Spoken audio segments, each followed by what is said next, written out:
So it's 2025, and I am sure your entire feed is full of people's resolutions. Now, one that has come up for me, because a lot of my feed in the past year has become financial, is the thought and concept of a spend nothing 2025 or a buy nothing 2025, which I feel like people are underestimating how difficult that's going to be in our very consumeristic world that we live in. Every day you're having like thousands of ads thrown at you from individuals, from celebrities, from influencers, or just scrolling wherever you are, there's an ad trying to sell you something. So I love the idea that people are kind of waking up to this or realizing like, hey, I'm spending my money on frivolous things. But I don't know if they're planning realistically to be able to achieve these goals for an entire year.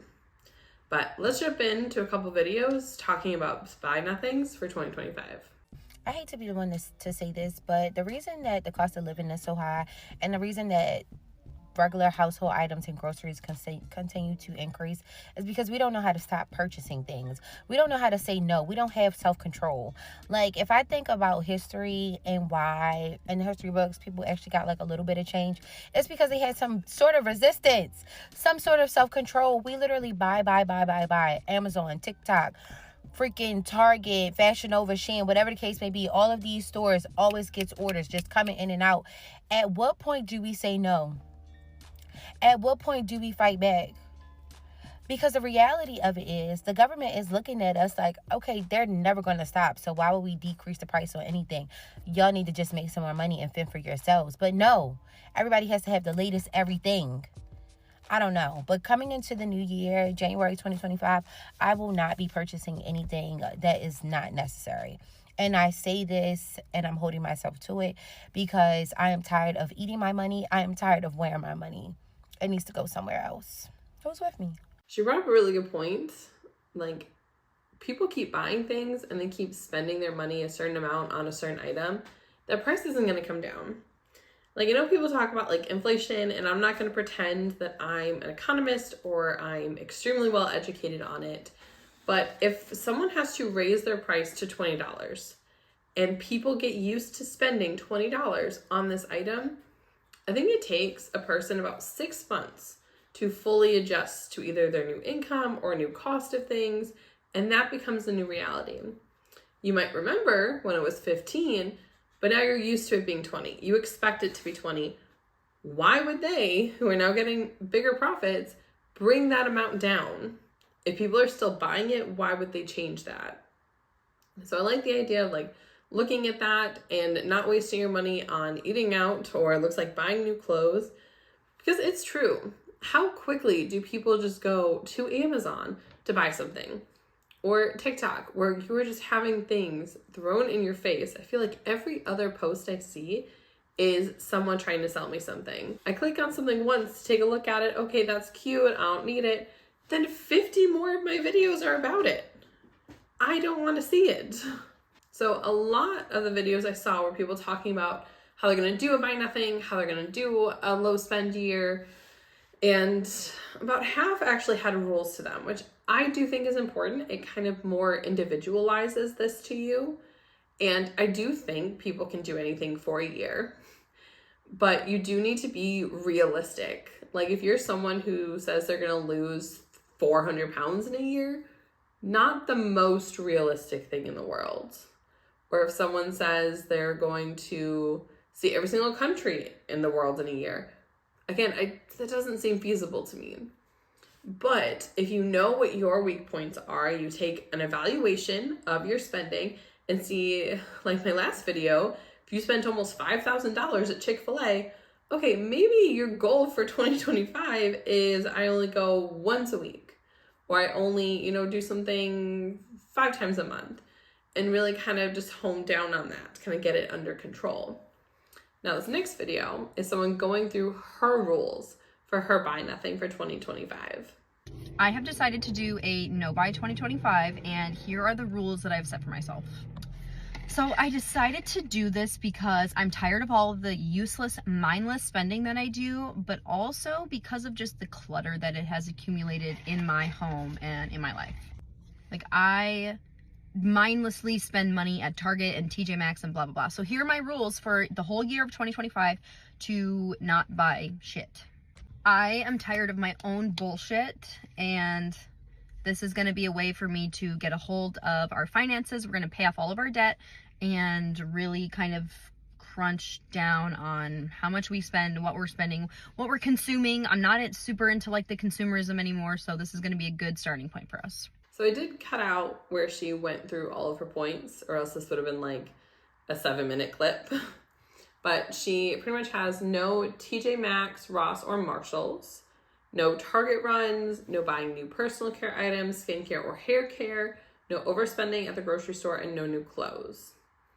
Which I think that's great. You're evaluating where your weak points are, where you overspend, and being like, no. Here's the thing. I can go into a Target, a TJ Maxx, a Marshalls, and come out with nothing. I only like every now and again, like very rarely, do I go in and see a whole bunch of things and have to buy them. So those like wouldn't be weak points for me. Now, if you have seen any of the like project pans or any of the hauls that people do, they have insane amount of hair care, skincare, all of those products. So I love that she's saying like, no, I'm not buying any new ones. And more than likely, she's going to go through all the things that she has. So if she like runs completely out of like face wash, she'll probably end up buying more. But she's going to make sure she uses all that she has first. Assumption, No Spend 2025, the Buy Now Netflix documentary, Project Pan. I have seen all of these things and I want to participate. If something's on sale, I feel obligated to buy it. Or if I like something, I like to purchase multiples. I'm inspired to finish up the products that I already own. Realistically, I know the No Spend 2025 is just not going to be for me, but I'm going to try to be frugal about my choices. I'm really overwhelmed with the amount of stuff that I have. I spend a lot of my time like reorganizing and going through things, and it's kind of just too much. So I would like to go through my closet, get rid of some stuff. I went through it yesterday and I've got 3 items. 3 is better than none, okay? These are Walmart. They're like the UGG dupes, whatever. I don't like the way they fit. They're like super narrow. I like these ones much more. These I also got from Walmart. And I thought I was gonna like these ones more, but I don't. I actually like these ones. See the color, and it's more like rounded like an UGG, like chunkier, where these are super narrow. So I might try to sell these on Poshmark. I hate wearing bras, so I literally live in built-in like sports bras. This one's from Target. These were from Costco. They're just really long and I don't reach for them. So those are 2 items that are already going. I'm getting ready to visit family, so I have some makeup to see if my niece or cousin want these. Who knows, but gonna see if they want these first before I just throw them out. There are a few other things that I want to go through, like kitchen utensils, that kind of stuff, because I have a grip of them, but I really only reach for a certain few. So that last video wasn't fully about a buy nothing, but I think it's an important point that people can kind of show.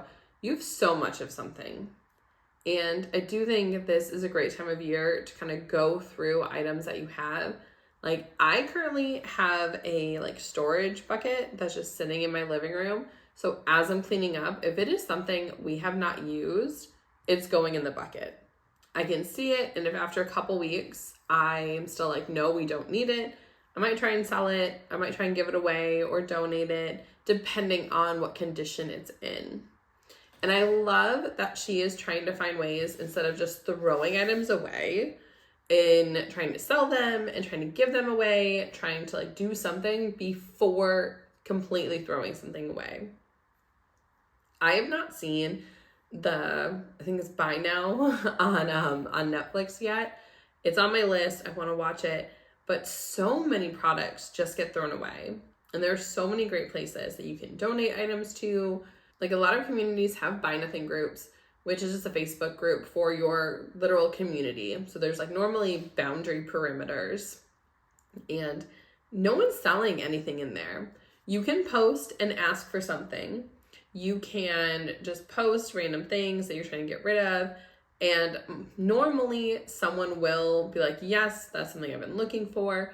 And you can set up time for someone to just come and grab it. It's great. I've gotten some like pantry staples in there that we just didn't like. My son has outgrown clothes, so I posted in there and it's gone to community members. So helping kind of eliminate some of that waste. And like we've gotten clothes and some random things from there too. Like I've gotten crock pots from there. I've gotten, actually got a cast iron from there. That was incredible. And other like things like that you want and you want to go like buy, but checking there first, eliminating some waste and just getting into that habit and routine, I think is amazing. I always check there first before I even think about going out and buying anything. I mean this as respectfully as possible, but if you have never even written down a budget before, you are not going to be successful in a no-buy 2025. So all my timeline has been recently, especially since Christmas, is mainly women saying that they're going to do a no-buy or a low-buy 2025, meaning that they are just going to be cutting out completely things that they deem as unnecessary in an attempt to save money and budget better, which is a fantastic idea. However, overspending, overconsumption, much like many other behaviors, is what we would consider an addictive, repetitive cycle. You're in the store, you see something that's like shiny and you like it, so you buy it even though you shouldn't. But you get a shot of dopamine, so you take it home and you like looking at it. But then that dopamine kind of wears off, just in time for you to go back to the store, see something else shiny, pick it up, buy it again. Cycle repeats itself. And I just don't want people throwing themselves into the deep end, inevitably not being able to do a no spend, because going cold turkey in anything is very hard, and then just going back to their bad spending habits. My suggestion would be to write out a very, very basic budget, while still leaving yourself what we're gonna call a slush fund. A little bit of money, but you can still get a little treat every now and then, and you're not going cold turkey. That's how you make those behaviors sustainable. So I do agree with her. If you have never done anything with your finances before, going into a low buy, no buy year is so intense. It is like I saw another creator or another video that compared it to a like financial diet. If you have never dieted a day in your life and now you're trying to jump in, taking out all processed foods, all fast food, like you're going like vegan or something so extreme, you're going to fail at it. Or at least 99% of people are going to fail at that. Maybe you have the discipline and the self-control and you can change your life that fast. I can't. I always have to slowly change into my diet. Now, if you've never taken a look at your finances, another point of that is you don't know what your weak points are. You have to do an inventory. Look at your budget. Go through your bathroom, your kitchen, your pantry. See what you're overspending on, to figure out, okay, where actually do I need to focus? I don't think that someone who has never budgeted, never done anything with their finances, that going into a low buy, no buy year is a smart thing to do.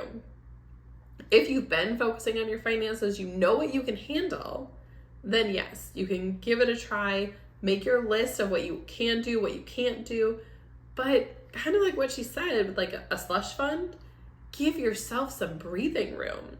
Give yourself a little bit, like $20 in a month that you can go do whatever you want. That could get you a fun little shiny thing from Target. That could, maybe it accumulates. You do really good for a few months, then you have like $100 and you go treat yourself to new hair care products. I don't know. But you have to be realistic or you're going to fail and then you're going to feel bad and then you're just going to stop. Like, I really hope that the people that are doing the buy nothing, the low buys, are going in with the right intentions. That they're not looking at this as a punishment for themselves.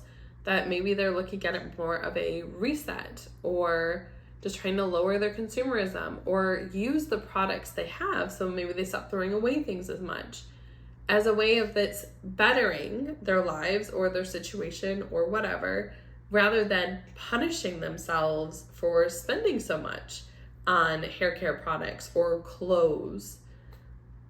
I don't think if you go into it with that mindset that you're going to be successful. Think of it as a good thing, and really if you plan it right, or mostly right, give yourself some grace, then you'll be successful at it. You might not have the best no-buy year, or someone may have done better than you, but if come this time next year, you've spent less on random consumer items that you don't need, if you have gone through your products and actually used them all up, then you've done better. You've improved your life a little bit, and that's something to be really proud of. So let me know down below what your thoughts are on the low buy, the no buy trend that's really going around this year. And if you like this kind of content, go ahead and give this video a thumbs up and subscribe. I'll be sharing more in the coming weeks, and I'd love for you to be here.